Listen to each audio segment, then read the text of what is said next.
You're listening to your brain on air. The program will begin shortly. Enjoy. İbrahim 10 ayrı dinliyorsun. Program kısa süre içinde başlayacak. Enjoy.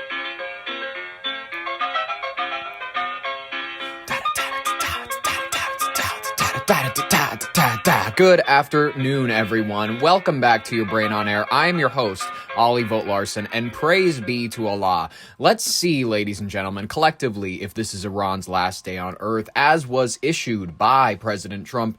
However long ago was it Easter Sunday, he decided to drop that really Christian message, very much so. Listen, whether or not, this is a poly market kind of a thing we're doing here, ladies and gentlemen. Place your bets in the comments right now. Is Iran gonna be a country tomorrow? Yes or no? I'm gonna say it. 25% chance he actually goes through with it. 75% chance I'm saying that we're just gonna wake up to a normal looking globe tomorrow. That's all my honest prediction, ladies and gentlemen. But who knows? I could be wrong. I could be woefully optimistic about the future. I'm actually going to go ahead. I'm not going to dilly-dally. I'm not going to bring you some sort of bells and whistles, woohoo beginning. We're just going to delve right into the war. We're going to get right into the serious stuff because sometimes the episode's got to do that. Let's begin, ladies and gentlemen. Go. President Trump has issued a final ultimatum to Iran to open the Strait of Hormuz or face U.S. attacks as the country says it will respond with strikes of its own all across the region. We're going to take out the power infrastructure. We're taking out your homes. We're taking out your hospitals. The standoff in the Middle East is reaching a perilous peak right here. This Tuesday morning, President Trump issued a final formal ultimatum to Tehran demanding the immediate reopening of the Strait of Hormuz by 8 p.m. Eastern Standard Time tonight. The president's message is very, very clear. If the vital energy choke point, which accounts for around 20% of the world's daily oil supply, remains shuttered, the U.S. military is prepared to launch a massive bombardment against Iranian power grids, bridge infrastructure, and logistical hubs. Tehran, however, is refusing to blink. Iranian officials have dismissed the deadline as an illegal act of aggression, warning that any U.S. strike will trigger a, quote, devastating and immediate response. The Islamic Republic has vowed to hit back with a wide range of barrage missiles targeting American interests, energy facilities, and allied bases across the entire region. Okay. From what I'm gathering, they still have no intention of going on our shores. Listen, everybody that's been hearing about the attack in California potentially being poised and whatever, we've been hearing the fuss about that.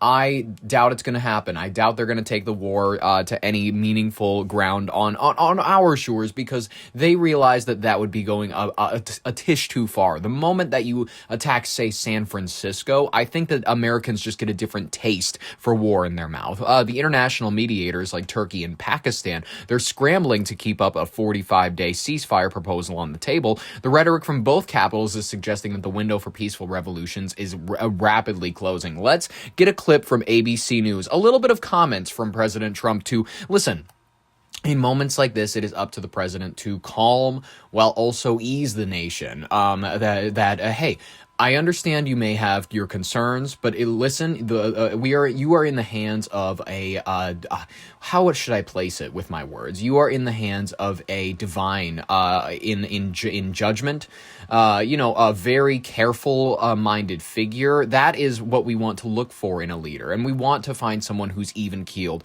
cool headed, all those sorts of things. But, unfortunately, I don't know that he is up to the snuff that we require of him. But who knows? I could be wrong. Let's get a little bit of words of comfort from our dear leader. This morning, with just hours until his 8 p.m. deadline, President Trump warning Iran the entire country could be taken out if they do not make a deal. Every bridge in Iran will be decimated by 12 o'clock tomorrow night, where every power plant in Iran will be out of business, burning, exploding, and never to be used again. I mean, complete demolition by 12 o'clock. Bombing bridges and power plants could be devastating for Iranian civilians. The president asked if that would amount to a war crime. Are you concerned that your threat to bomb power plants and bridges amount to war crimes? No. What I like is that his response will equate to, yeah, so what? What are you going to do about it? That's a great response. Experts warn those strikes could violate international law. We strike civilian targets Once again, what is international law? Who will enforce it? Are there world police besides the United States? Listen, I've seen Team America. America, fuck yeah. Listen, we have set the global standard of people we are going to come into your country. We're not going to do it Israel style. We might blow up, a store to kill you. If you are like meeting with a couple of, some group that we're trying to fight, you might be meeting in a store with a couple of your buddies, but it just so happens that group also holds meetings, where they can discuss, under the cover of the public, their plans for maybe bombing an embassy. Unfortunately for you, you just so happen to be caught in that coffee shop at the exact same time. Boom, that shop is gone. Israel, if you just so happen to live on the same street as someone, they will blow up an entire block, a city block, to kill one person. They are dedicated. Okay, so listen. In terms of world police, the closest thing you might have is the Mossad or the Freemasonry, the 33. Listen, it's all over the place. Why is it that every single time there's a new breakout, for some odd reason, there's 33 cases confirmed here, 33 cases confirmed there, whatever? Power generation plants. They, of course, support hospitals. They support desalination plants. These are things that are necessary for life in any society, and it will certainly be challenged under international law. It might backfire on us, of course, because Iran can certainly do the same with our allies and partners in the region. ABC's Mary Bruce asked the president about the consequences for the Iranian people. Wouldn't that be punishing Iranians for the actions of the regime? Yeah. They would be, and it's suffering. They would be willing to suffer that in order to have freedom. The president has been threatening to attack Iran's critical infrastructure for weeks, repeatedly delaying his deadline amid ongoing negotiations with the country. Are you winding this down? Are you escalating? I can't tell you. I don't know. We're clearing the ground. Honestly, what we're doing here is we are clearing the ground for greater Israel. Listen, this is exciting. This is intriguing. The only major opponent to Israel's expansion right now. We knocked over Saddam Hussein for them. We were good little goyim when we marched in there in 2003. And now we're doing it like 20 years later. Listen, we are fulfilling the mission for a micronation that was the size of New Jersey and is slowly growing. So they've got the Golan Heights. They've got the Gaza Strip. They've got Palestinian areas. They're cooking. They're cooking, and people don't like it. Depends what they do. The critical Strait of Hormuz, where 20% of the world's oil travels through, is effectively closed, sending oil prices spiking worldwide. The average price of gas now $4.14 a gallon, up $1.20 since the war began. Ooh. Some airlines tacking on bag fees, and shipping companies like Amazon adding a fuel surcharge. And overnight, Tucker Carlson, who has long supported President Trump, offering his harshest criticism of the president yet, slamming the president's Easter message to Iran that said, "Open the expletive strait, you crazy bastards, or you'll be living in hell." The expletive was fucking. The open the fucking straight, you crazy bastards. Why can you say bastards, but you can't get away with one fucking? Hell. It is maybe the most real thing this president has ever done, and also the most revealing. On every level. It is vile on every level. And it's not just Tucker Carlson. This morning, we're also hearing from Republican Wisconsin Senator Ron Johnson saying that he hopes that the president is just using this all as bluster, saying that he doesn't want to see us start blowing up civilian infrastructure, saying we are not at war with the Iranian Why not? people. The president has moved his deadline before. It's unclear if he'll do it again, Robin. I mean, what do the Persians need those libraries for? They're not teaching the women to read. If you don't like it, it's their culture. I'm sorry. It's not my fault. I didn't make them not teach the women to read. The tension, if you don't know, I can feel it in the studio. You can feel it at home, probably. Global markets are feeling it. You're at the pump and you're feeling it. Oil prices continue to climb. U.S. military assets are in a state of high readiness, with B-52 bombers and naval strike groups positioned within range of the coast. For millions of people living within the region right now, the global economy watching from afar, the next few hours represent the most critical moment of this month-long conflict so far. I'm honestly holding my breath here. I'm intrigued to hear the news that I'm going to have to report on tomorrow. We are going to have so much interesting shit to dig through. Might be rubble that we have to dig through, but we're going to find a story buried underneath it somewhere with like the dozens of children bodies. As of 8 p.m., the clock is ticking down. The world is waiting to see if diplomacy can prevent the major escalation, or if this evening will mark the beginning of a significantly wider regional war and a devastating blow to Persian culture entirely. This is going to be terrifying. This is going to be a remarkable, not in the sense where it's like, oh, remarkably good, but this is like this is a moment in history a little bit. This is kind of an interesting day to live through. I want to play this clip real quick, just so we know who our greatest ally in this fight is and who they happen to be. IDF soldiers, Israeli Defense Force soldiers, amid the war with Iran, Israeli settler violence in occupied West Bank. By the way, if you don't know about the occupations, we can do a whole segment about that. Actually, that will be later when we're talking about Greater Israel. That's our third story today. I just gave it away, but who gives a shit? In one village, a Palestinian family says settlers beat a 75-year-old man inside his home. Reporting from the same village, a CNN crew was detained by Israeli soldiers who echo settler ideology and talk of revenge. I'm going to play this clip for you. After publication, the Israeli military responded to CNN's report with this statement, quote, "The actions and behavior of the soldiers in the incident are incompatible with what is expected of IDF soldiers operating in Judea and Sumerian region and a Sumerian region." Okay. Let's play this clip. I'm going to have it in the description if you want to get a closer look. Here they just kind of march up on this crew who's chilling on a hill in Taysir, the West Bank. Let's get this clip rolling. Rifles aimed directly at us. Israeli soldiers order us to the ground. Producer Abir Salman identifies us as journalists before translating the soldiers' commands. Sit down, sit down, sit down. So the soldiers just immediately came up and started pointing their weapons directly at us, telling everyone to sit down immediately. Obviously, we're not posing any threat here. The commander comes straight for... Now, as of yet, they have not done anything wrong. I understand you're like, hey, you're in a war right now. You have to make sure that this camera crew isn't some like terrorist group in disguise or whatever, so you get them all on the ground. They have not gone too far so far. However, then they go straight for the camera and I think they put this guy in a headlock. Let's go. Camera. And within seconds... He smacks it. What are you doing? We are journalists. What are you doing? Has just put photojournalist Cyril Theophilus in a chokehold, forcing him to the ground. Don't touch him like that. The soldier who assaulted Theophilus continues to demand he turn off his camera before another smacks my phone. We've come to the West Bank village of Taysir, where Israeli settlers have established an outpost considered illegal even under Israeli law. And yet here, the soldiers stand idly by. Soldiers detain us too and walk us back to our vehicle.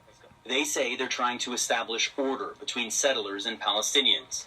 But as the cameras keep rolling, it becomes clear these soldiers are here in service of the settler movement. IDF soldier, because this is our place. This person says, is this your village? The land is ours. So the West Bank is all yours? Of course. And not just for the soldiers, for the Jews. In Taysir, settlers took the land at the expense of 75-year-old Abdullah Darahme. His breathing is labored, his face bloodied, bruised, and swollen, bones broken.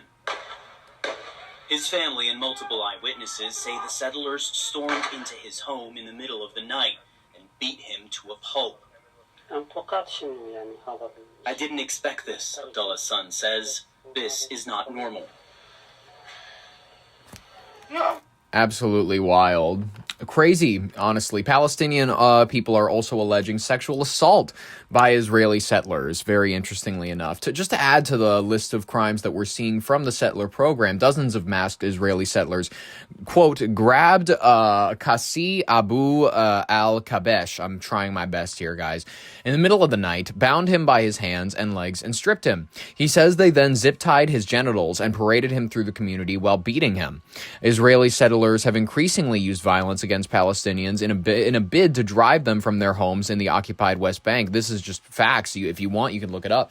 And many people, Ben Shapiro types, will shout you down and say that you're being anti-Semitic by just telling facts. And by the way, just because I'm going like, oh, I want people to be treated decently, that doesn't mean I'm one of these free Palestine, river to the sea fucking weirdos. I'm just trying to say there's humanity on both sides, but there's also injustice and horrors on both sides. Very interestingly enough, there's very few. Let's be honest here. There's elements that make one person worse in every single context, every situation that we see.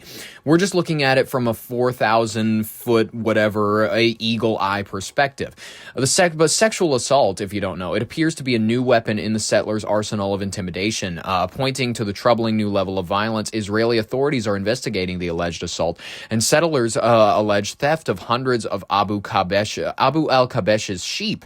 But the Palestinians have largely lost faith in the Israeli investigations into settler violence, with few ever resulting in arrests, let alone convictions. Abu al-Kabesh recounted his horrifying experience for the first time on camera with CNN's Jeremy Diamond. Let's see this clip. Go. Play it. CNN, go. From Israeli settlers here in the occupied West Bank. This is the tent where a Palestinian man named Kusai says Israeli settlers stormed in, seized him, before using these zip ties to bind him by his hands and legs. He then says they cut off his underwear before tying his genitals with one of these zip ties and then parading him around his village in front of his family. جروني على الخيمة جوا. أول بلشوا في ضرب بوكسات وربطوا جري أخذوا الحزام على الشاط. It would be helpful if you could give me... Okay, wait a minute. Captions are available. I just didn't have them on. I'm dumb as shit. They tied up my legs, grabbed my belt. Cut it, as you can see. They cut it. And the boxers I was wearing, they zip-tied my genitals while I was bound and continued to beat me. They dragged me from there and poured water on me over dirt. I thought they were going to kill me. Beat me to death. Kusai says the settlers also stole hundreds of his sheep that used to be in this pen right here. Israeli authorities are investigating this incident, but we've seen that these investigations too often don't lead to any arrests, and settler impunity continues. Well, that's our greatest ally in this conflict. And you know what? I feel very good positionally about where we are, who we are morally in this conflict. Don't you all? Don't you all feel better about what we're doing here in the Middle East just because of that?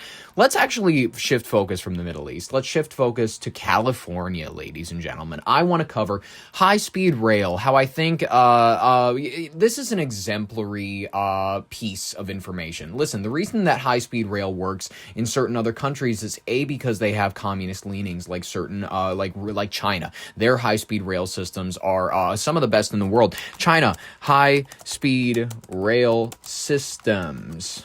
Here we go.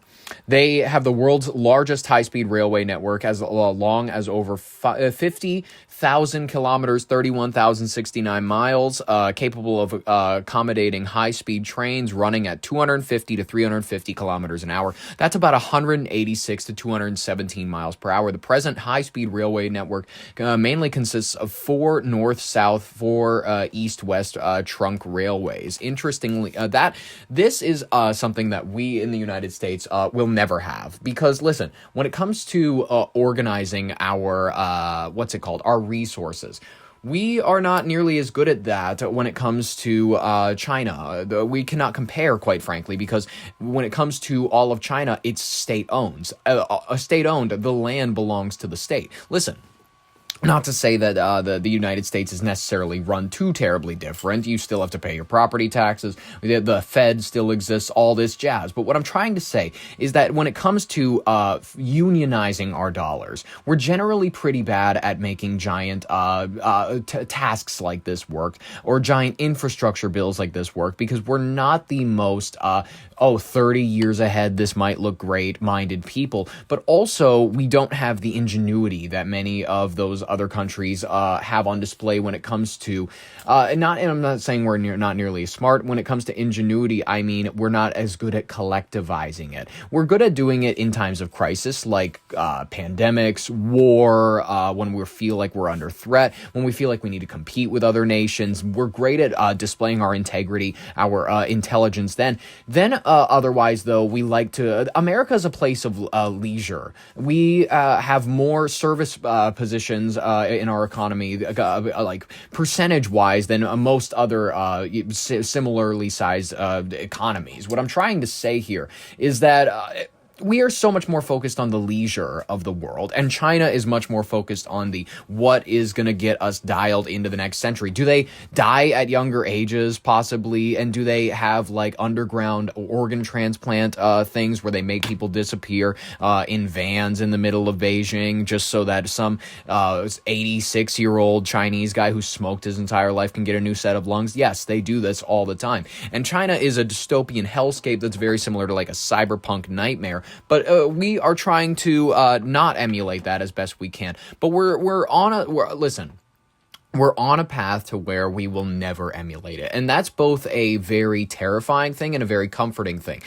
Comforting in the sense where, sure, we will never have to deal with living on top of each other nearly as cramped as China is. We don't have to deal with nearly as much state control. You know, there's not somebody sticking a gun in your mouth telling you where to go at the end of the week most of the time. Unless, of course, you know, you're in one of these interesting situations in America where you know, maybe you're not operating within the all the boundaries of the laws, but we digress. What I'm trying to say is that it's not state oriented. You know what I mean?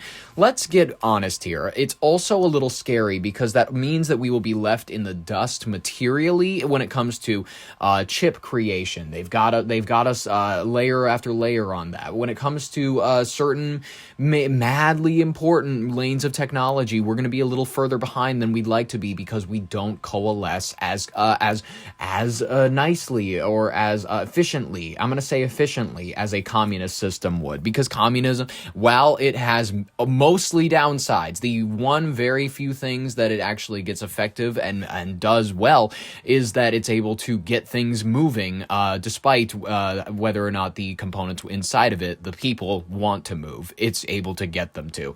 Let's continue talking about how this will never happen for us. California being a great example. Or maybe the closest thing we have to a state of that is emulating socialism, and they are one of the least effective ones that we have in the Union. As an example, you know, they take in what was California's budget last year deficit? Let's do budget deficit in 2025. They're facing a projected $18 billion budget deficit for the 2025 to 2026 fiscal year, marking the fourth consecutive year of a shortfall, according to the November 2025 projections. That's not a fun number to be at. Let's digress. Let's continue and talk about their rails. They're years off schedule. California's high-speed rails, they're still lacking the full funding that they need to build the project. The current estimated cost to connect San Francisco to LA is $126 billion, says Anthony Williams, a California High-Speed Rail Authority Board member. That's more funding than Amtrak has received in its entire existence and still leaves a shortfall of roughly $90 billion. Can it get done without federal help? Under a new plan, the authority says that it's hoping to cut costs, attract private investment, and connect to the bigger cities much sooner. I don't know if this pipe dream will ever exist because, listen, America, when it comes to taxpayer base, we're not that thrilled when we hear about billion-dollar whatever investments, even though, sure, you might be able to get from San Fran to LA in 45 minutes. What we want is, we want the Cheesecake Factory to be a little bit closer. We want it to not be in Minneapolis. We want it to be 45 minutes down the road. This is a fact, and if you don't like it very much, I mean, why do you love the diner down the road? Why is everybody so in love with the Casey's that is right next to their house? You know what I mean? I'm trying to say that it is a matter of relevance to you. That is what these things. People don't give a shit if they're like, I'm so happy commuters. If you want to live in Oakland, you can finally commute all the way to the city in this amount of time. They don't care because that's not a job they're ever interested in having. They're interested in maybe working at, I don't know, a mild-sized insurance firm. The dream of a high-speed rail connecting the San Francisco area to Los Angeles is facing its expensive reality check.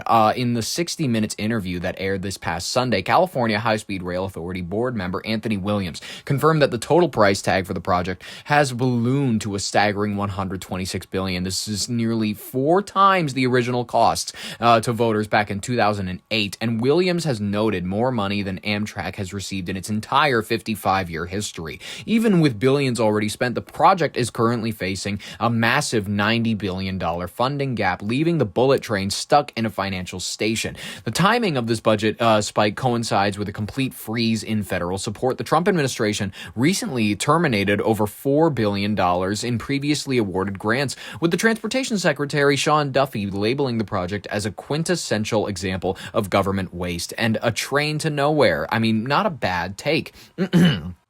With Congress moving to rescind nearly $1 billion more in recent appropriations, the authority is being forced to prove it can survive without a federal lifeline. The state transportation secretary Tokes Omi Shaken admitted that while building a full 494-mile line without DC's help will be challenging, the state is refusing to let the project die in the desert. To salvage the mission, the authority has unveiled a refocused 2026 business plan designed to pivot a government-led mega project to a leaner, more commercial enterprise with new strategy aiming to shave about $1.7 billion off of the immediate costs.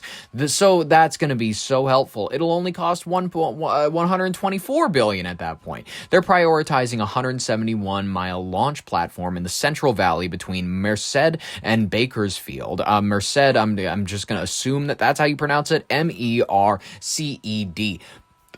They're focusing on getting this segment operational by 2033.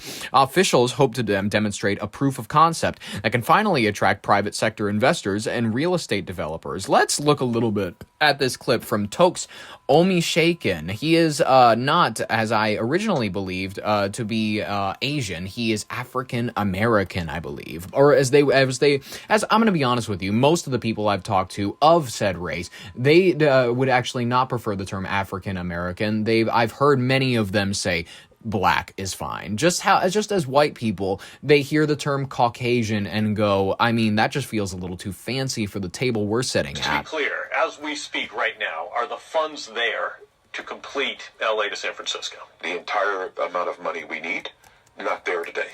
But do we believe we can get those funds to get the project done? Absolutely. How much do you estimate it's going to cost to connect high-speed rail San Francisco to LA?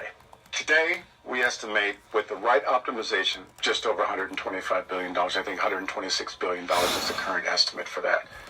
That's more funding than Amtrak has received in its history and still leaves a shortfall of roughly $90 billion. That's a big gap to fill.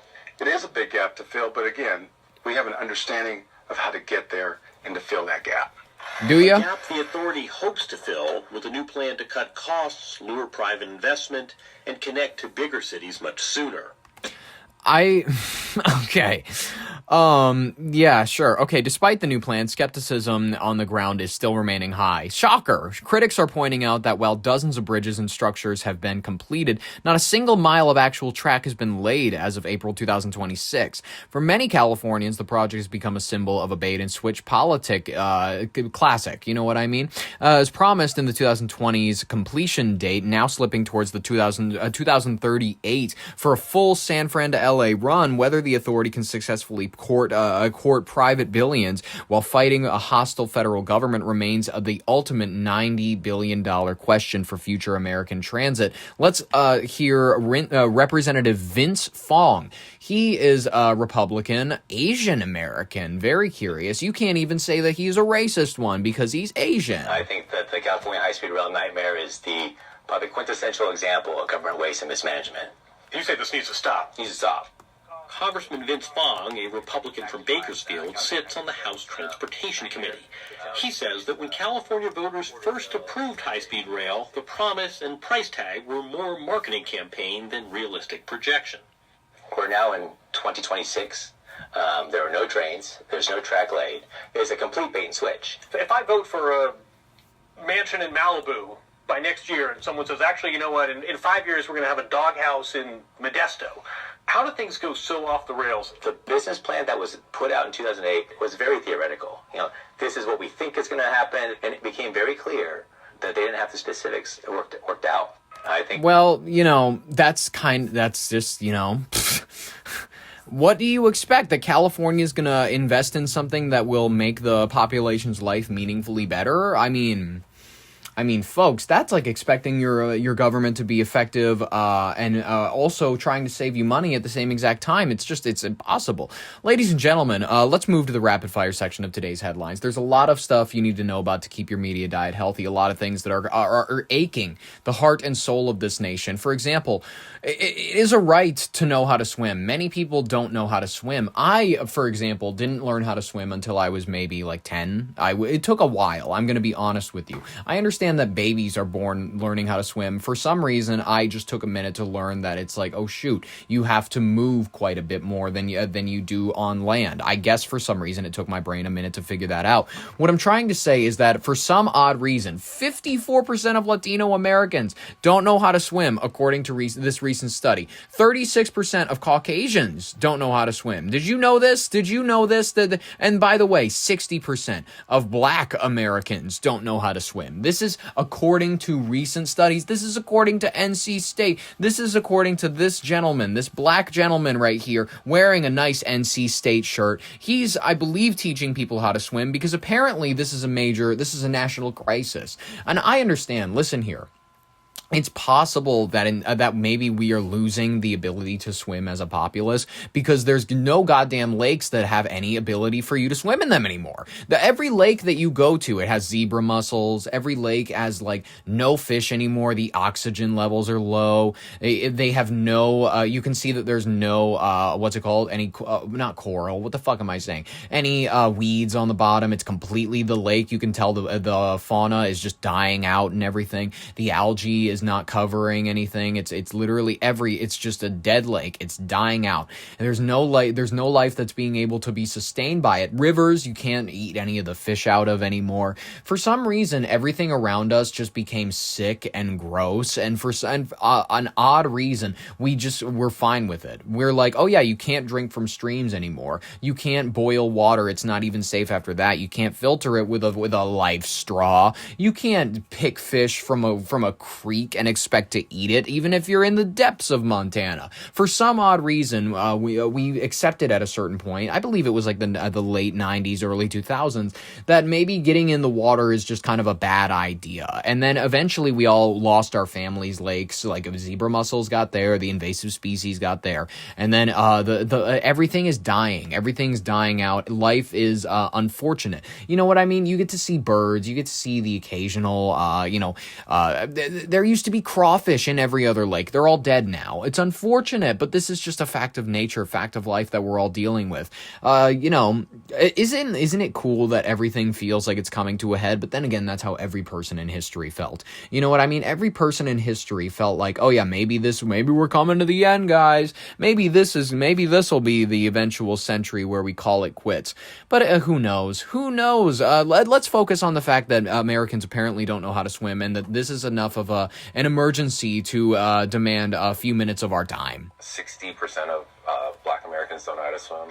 54% of Latino Americans, and 36%. Latino? Let's just stop. All right, it's Latino. All right, Latino. If you are not a Spanish speaker yourself, I don't want to hear you putting on this Latino. It's the 46, is it 36, 46? I forget.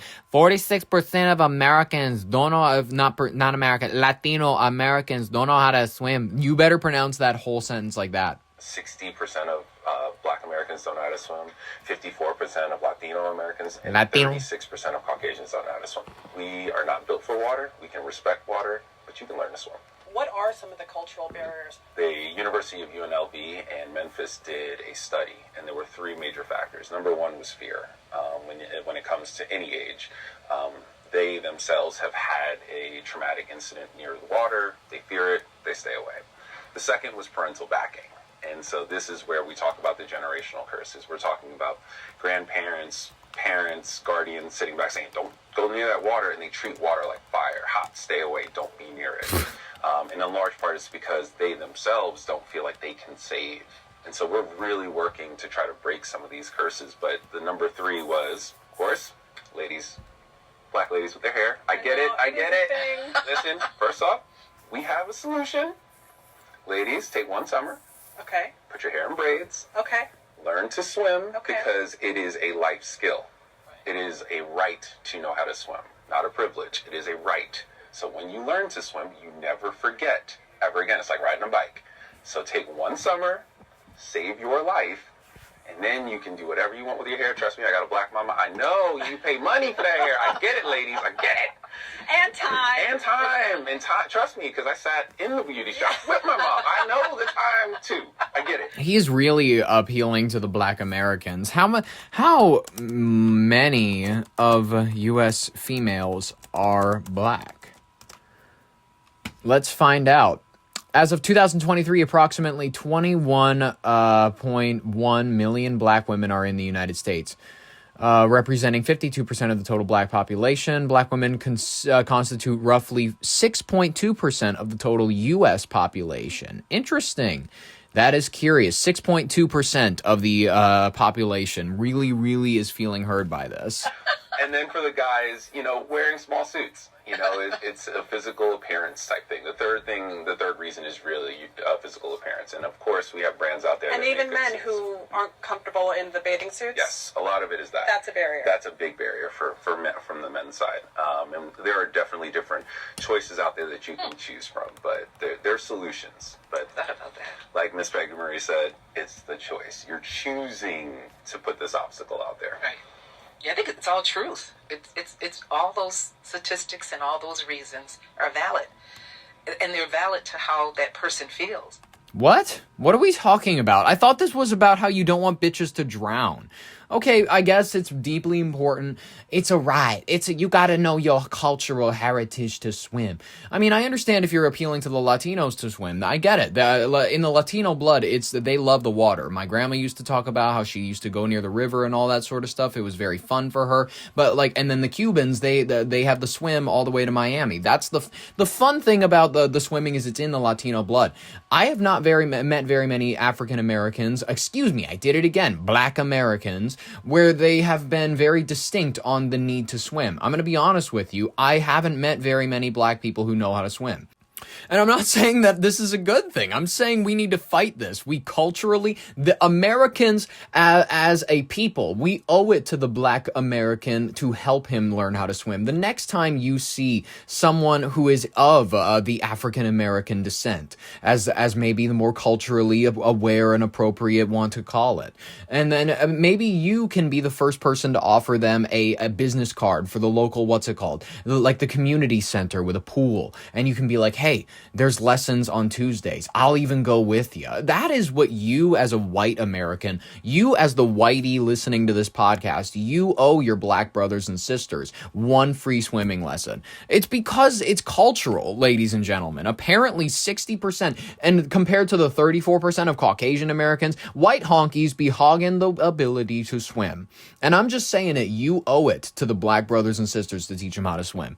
I'm just saying it, we're doing it, this is a national campaign. According to a national campaign also, this is out of 60 Minutes. We are seeing that this Havana syndrome device, it's appearing too legit. It's too legit to quit. And by quit, I mean dismiss. We are going to look at this deep because apparently they have been testing it. They have video footage of it taking out a whole family. They're not taking out a family, but they're like at dinner or something. No, I don't know. They're at some meal and they're sitting at a restaurant together. Some guy walks in with a backpack where They think that the device was being carried, and then the same time, the family all grabs their heads, grabs their ears and everything. We have footage now, apparently, of this device working. They haven't released it. It's all classified, but let's just go ahead. 60 minutes, begin your explanation for us. 3 independent sources from different agencies tell us that undercover Homeland Security agents purchased a miniaturized microwave weapon from a complex Russian criminal network.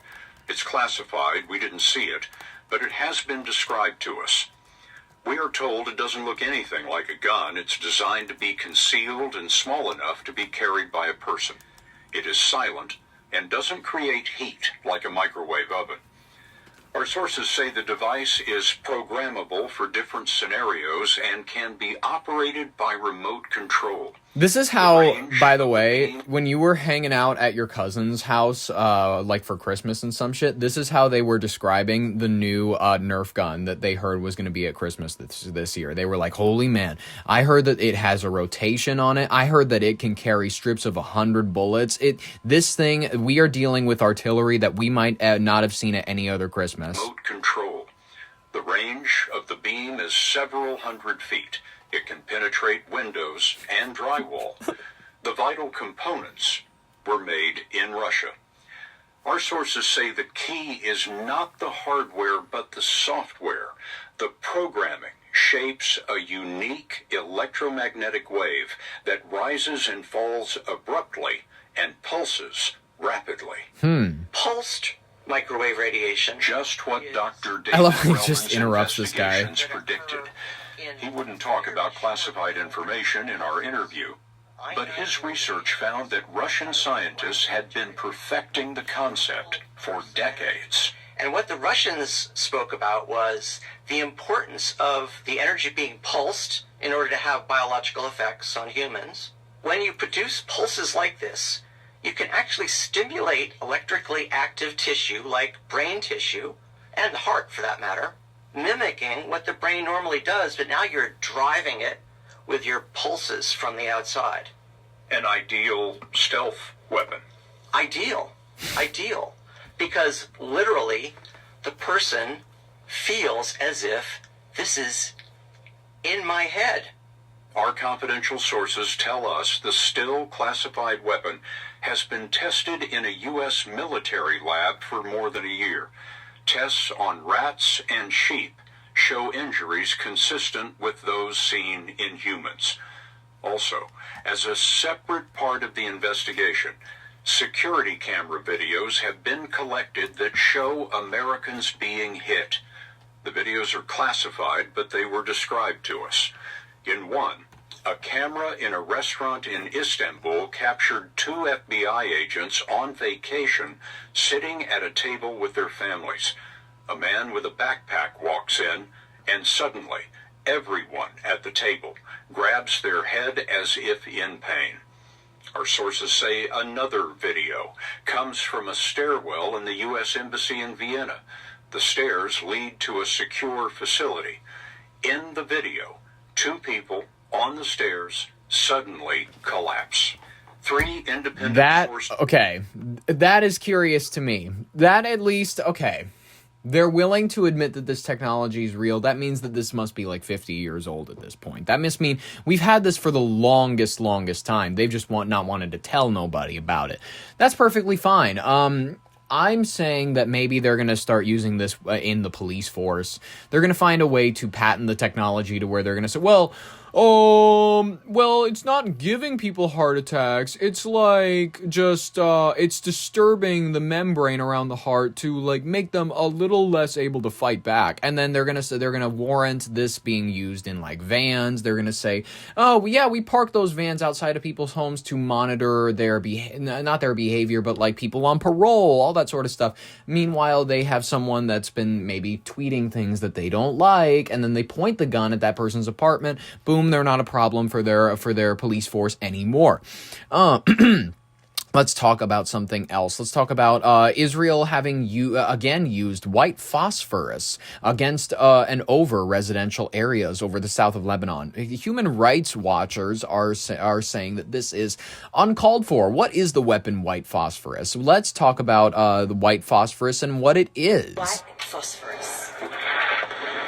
What is it? It is a highly combustible element which, when released into the air, can burn at extremely high temperatures. Military forces use it as a smokescreen. But ever since World War I, there have been calls to ban it because it creates these showers of burning phosphorus fragments that can cause, on contact with the skin, very deep, often lethal burns, but also leaves a very toxic residue That's not in fun. the earth. it's waxy, sticks to skin and clothes, keeps burning as long as it's exposed to oxygen, and can even burn through bone.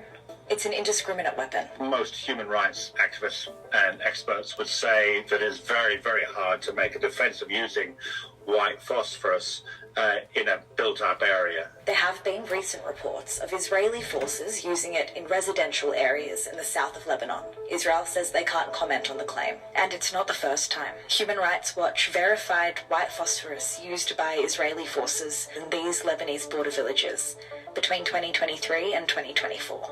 Back in 2023, the US said, "We are concerned by the reports of the use of white phosphorus. Obviously, there is legitimate military use for white phosphorus, but that does not include using them on civilians." Reports like this go back years.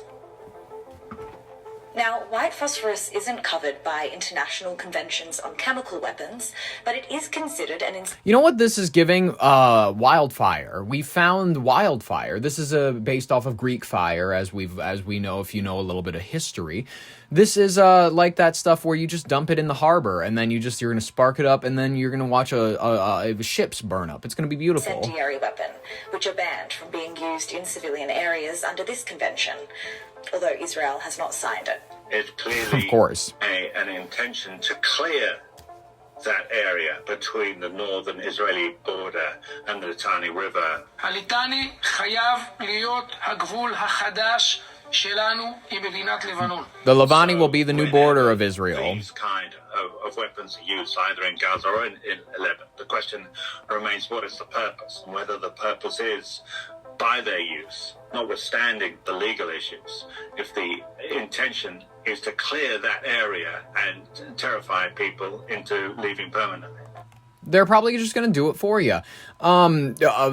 This, by the way, we're not going to be able to hide all the effects of this war. Dubai is a perfect example. In Dubai, missiles are being intercepted over the city. They're also hitting some hotels, unfortunately, and they're having a bit of trouble with the influencers being a little honest about the situation ongoing in Dubai. They want people to look at Dubai and think of skyscrapers, Fruitiger Aero cities, fast cars, travel, fun, maybe chocolate, snacks, all this sort of stuff.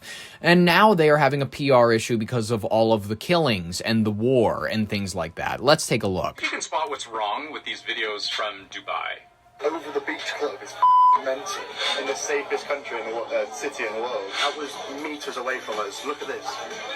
Missile strike meters away. The Fairmont Hotel in Dubai. They're not AI. They're real. The Fairmont Palm Hotel in Dubai was hit. The problem from the United Arab Emirates government point of view is that these videos were captured and posted at all. And now they're punishing people for it. People with social media accounts are being threatened with prosecution if they post anything about what they're witnessing. This is a real PR crisis for the UAE. Dubai has worked hard and poured billions into cultivating this image of being a kind of luxury bubble, a futuristic paradise in the Middle East.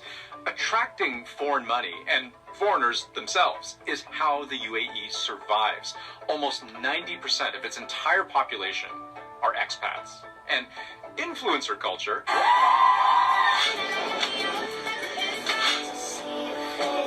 is such a part of how the country advertises itself. It even has a special visa for content creators. But since Maybe I should get one of those. You know what? But one of those special content creator UAE passports. Guys, if I'm doing this show from Dubai in a year, you'll know why. Or began in Iran, we're seeing more of this. Panic, chaos and injuries at the Dubai airport overnight. Drone has hit a residential tower overnight in Dubai. An Iranian missile has just struck the building right next to me. Look at this smoke. And on those influencers, the UAE is clamping down in soft ways, like reminding people, especially since the start of the war, do not film, do not post, do not share anything that hasn't come from official and authorized sources. With every share, the fear grows. A single false piece of information can make people cancel travel, lose work. But they're reacting more harshly than that too. This post from Dubai police threatens the equivalent of about $50,000 US in fines, even jail time, for anyone caught spreading rumors that contradict official reports or threaten safety and order. In Dubai, a 60-year-old British man was reportedly charged and detained after filming Iranian missiles flying overhead. And apparently he's just one of 20 who have been charged for similar crimes. So, is it any surprise we've now seen some influencers approach the war a little differently?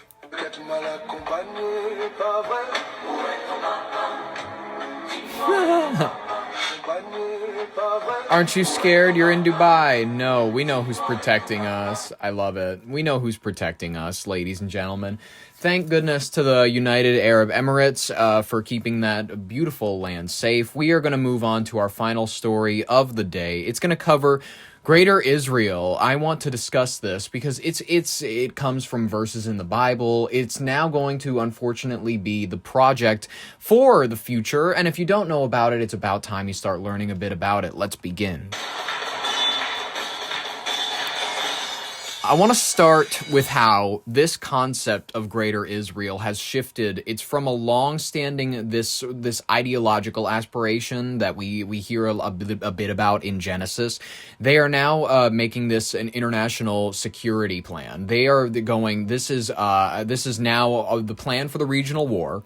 We are going to wipe out anyone standing in our way. They are issuing arm patches with Greater Israel, parts of Egypt, Saudi Arabia, all these chunks cut out of countries surrounding them. Let's see a little bit of this footage that we have here to start us off. In 2024, an Israeli soldier was photographed in Gaza wearing this badge. It shows an imagined country stretching from the Nile in Egypt to the Euphrates in Iraq. It includes all of Palestine, Jordan, Lebanon, and chunks of Syria, Egypt, Iraq, and Saudi Arabia. It's called Greater Israel, what Israeli Prime Minister Benjamin Netanyahu calls a historic and spiritual mission. Today, Israel's internationally recognized territory covers almost 21,000 square kilometers. The territory on that badge? Roughly 500,000 square kilometers, basically 25 times larger. Is Greater Israel already happening on the ground? Let's talk about it. Historically, the term, it's carried various definitions, ranging from a narrower focus on the territory between the Jordan River and the Mediterranean Sea, to an expansive biblical interpretation, the one I mentioned in Genesis, that envisions a state stretching across the large parts of the Middle East. While Israel has never officially adopted the Greater Israel policy, the rhetoric from the ultra-nationalist figures in the government that are currently serving, who advocate for settlement, expansion, and broader revisions, they have brought this vision into the center of what's going on with the geopolitical crisis. In case you're not caught up on biblical history, any of this is a generational war that is going to be fought, that has been being fought for the last 2,000 or so years, where it is a reclamation. Listen, they are waiting for the true Mashiach to come back to destroy all of the enemies to the people of Israel, all of the enemies of Israel, and who will then be the Messiah, the King of the world, essentially. For those critical of current military strategy, many people are viewing this as not temporary security measures, the potential actionable steps, towards realizing a territorial reality that's transcending internationally recognized borders.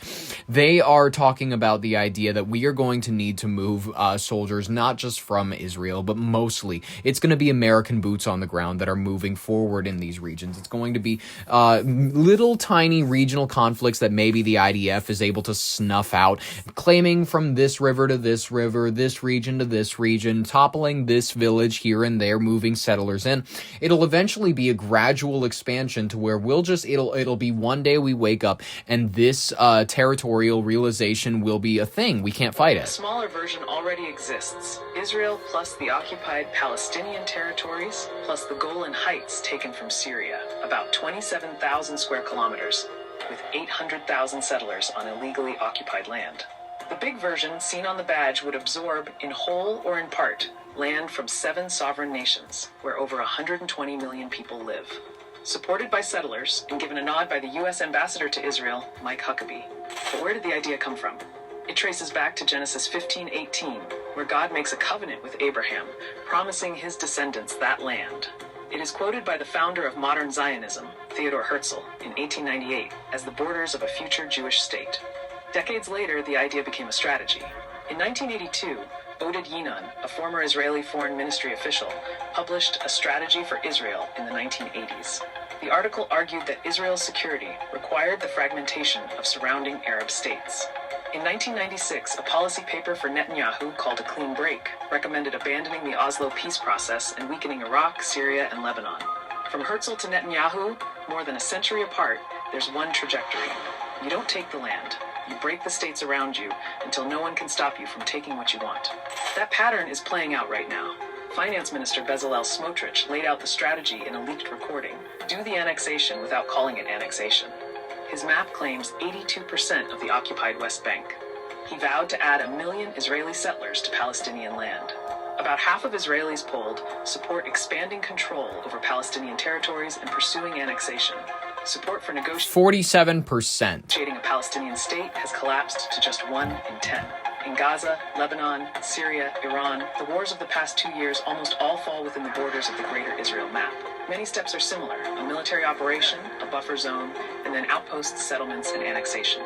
Israel has never officially defined its borders. In 1948, its first prime minister, David Ben-Gurion, refused, saying Israel would expand beyond partition once it built its strength. Since then, every border Israel has ever drawn has been temporary. Every expansion has been permanent. Very, very, very curious, ladies and gentlemen. Where is this leading to? Where are we going? Where are we landing? That's always the question we need to land on here on the show. Before we head out and before I leave you, we have to answer this question. Where are we going to end here? Well, folks, I think that we are a little too far into this game. I understand that many of us love the idea that maybe it's not too late to fight back on this, but I'm just going to say it now.